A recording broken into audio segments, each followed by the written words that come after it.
Let's do this one more time. I'm Dad Cop 2. First name Dad, last name Cop.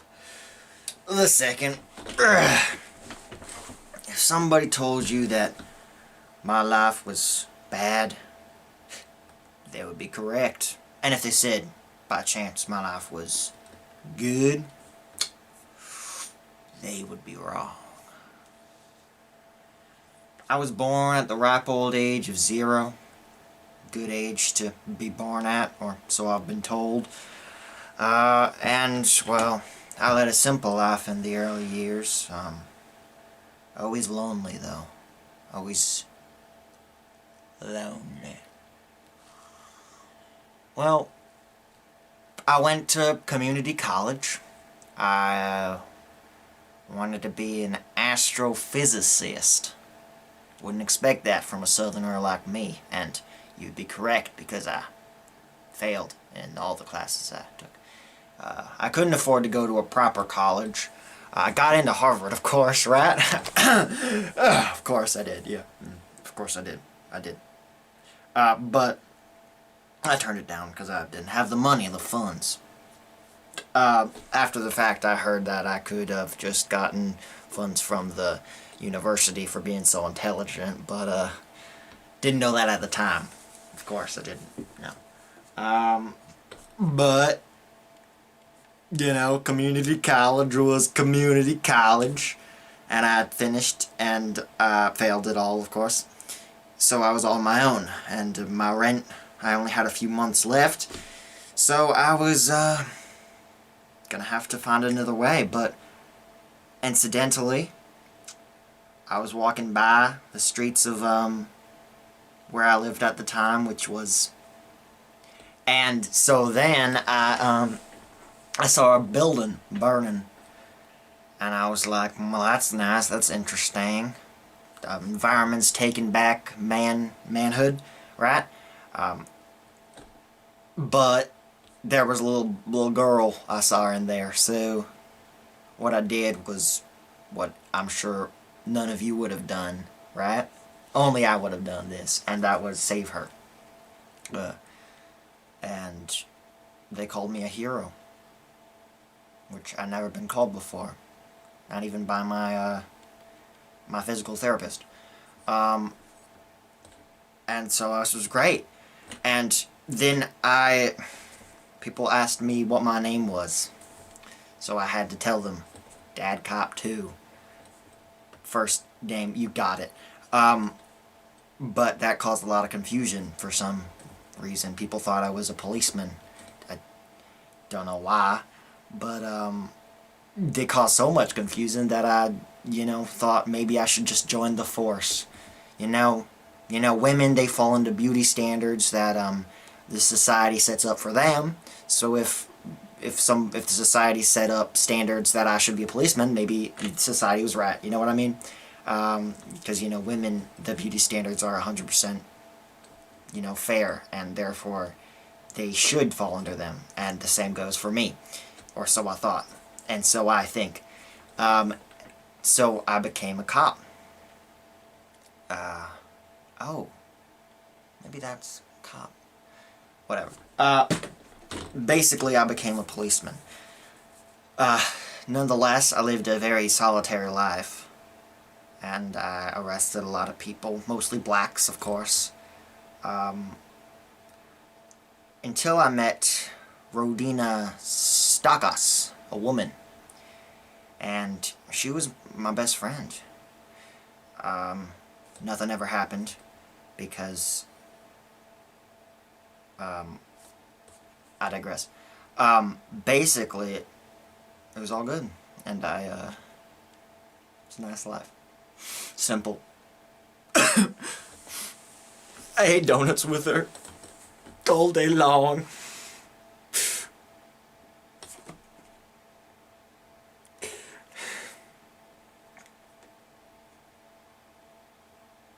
I'm sorry.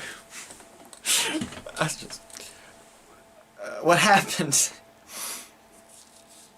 This stupid... I'm sorry, I shouldn't use that language. a criminal by the name of Mrs. Kill. Let me backtrack a little bit. So, Rodina was shot, as the life of the Force is.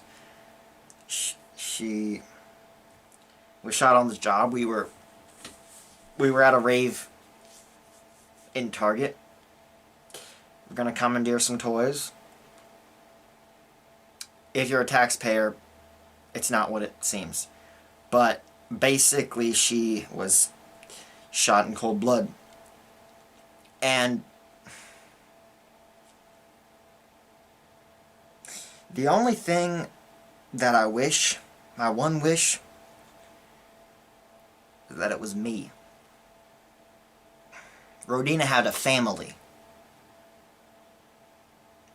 And I never had one. And I don't. And I don't plan to. Look at me. Basically, she was gone, and so I got a new cop friend person. What's the word? Partner is the official word, right? Dad Cop 3. No relation. And we had our fun, I guess. But it turns out he had a split personality disorder, right? And he was actually Mrs. Kill. Mrs. Kill. The one that killed my friend. So, I locked him up. Gave him an old 1-2. I know you know what I'm talking about if you have ever been on the Force. And, oh God. Well, then for a while there, I abused my power. Abused the power entrusted to me. And it was all good. I thought it was all going well until this Frenchman told me that I was not supposed to be doing that. I was not supposed to be, for instance, commandeering people's bodily fluids, nor their bodily features. Hands, to be specific.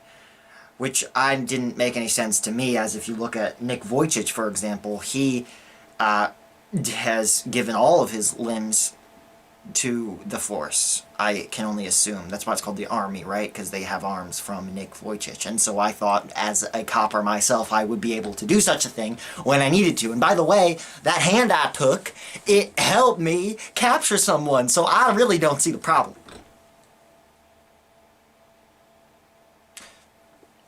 But this Frenchman was sent over from the French police station. And so we, sorry, I just gotta air it out a little bit. So we, worked together a little bit. And we ended up stopping I can't remember, it was either a pyramid scheme or a black hole. Doesn't really matter. We ended up stopping a very large case, and, well, he stayed with me a little bit after that. Around this time, my good captain, my loyal compatriot, he's my subordinate, really, but technically he's above me. He died. He's actually killed by this pyramid scheme expert man. And he, oh God, he wore so many ties. My subordinate, not the, whatever. He was a really great guy, right? He was my chief. Executive extraordinaire. He always told me silly things like, don't waste the taxpayers' money. Man. Sometimes I miss it. But he was gone. And a few months later, my French friend left as well.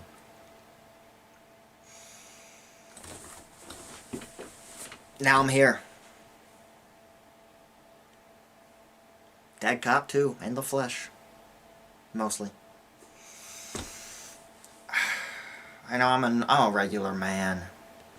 You know, I have my fair share sorry. I have my fair share of run-ins with the fuzz. Every day, actually, I go to work there, so you could say I work for the fuzz. But I don't consider myself part of the system. You know, shoot African Americans, but I don't consider myself part of the problem.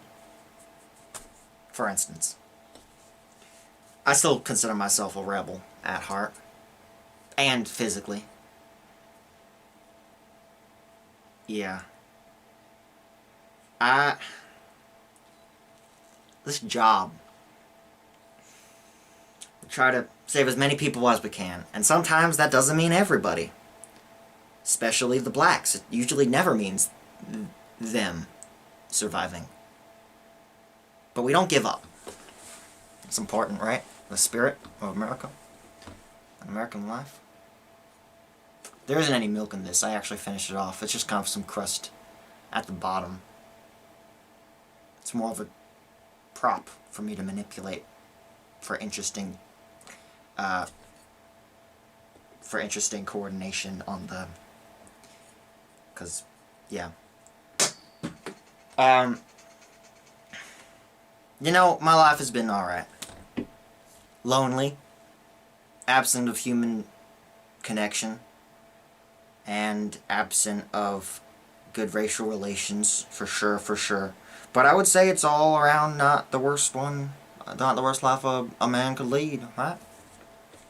I mean, I could have been a liberal, right?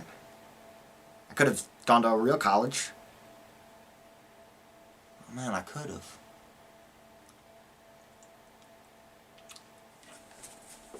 Don't look back. That's my motto. That I commandeered from someone else. But it's for the benefit of the good, so I think it's okay for me to commandeer it, right? Okay, good. You know, penguins, they get under your skin here and there. That sounds really weird. Penguins, let me rephrase that. I have good relations with the penguins. Great relations. You know, my best friend is a French guy, so you can kind of extrapolate that I'm not a xenophobe. I hate the people that are different than me here, not in a different country. So not xenophobic, just racist.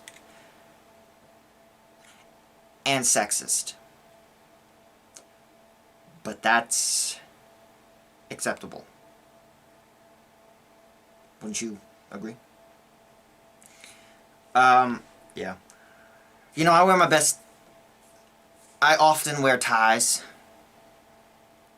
Sometimes when I feel like I should walk over to the box of ties over there. Not now, of course. This is business casual. Why did I start talking about ties? Really, seriously. Here's something. I think we all wear masks, right? We all wear masks. Some of us' masks are fake accents. And sometimes we break those accents, and it just seems weird. Not me personally. I think my mask is pretty well kept, well groomed.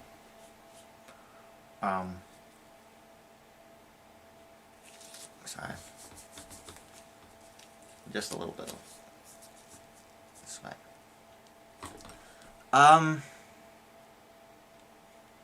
You know. One thing that's nice is when I lost all that weight. After I quit the force. My first time. Second time. I quit for a little bit. Lost a lot of weight. Came back. They all looked at me weird.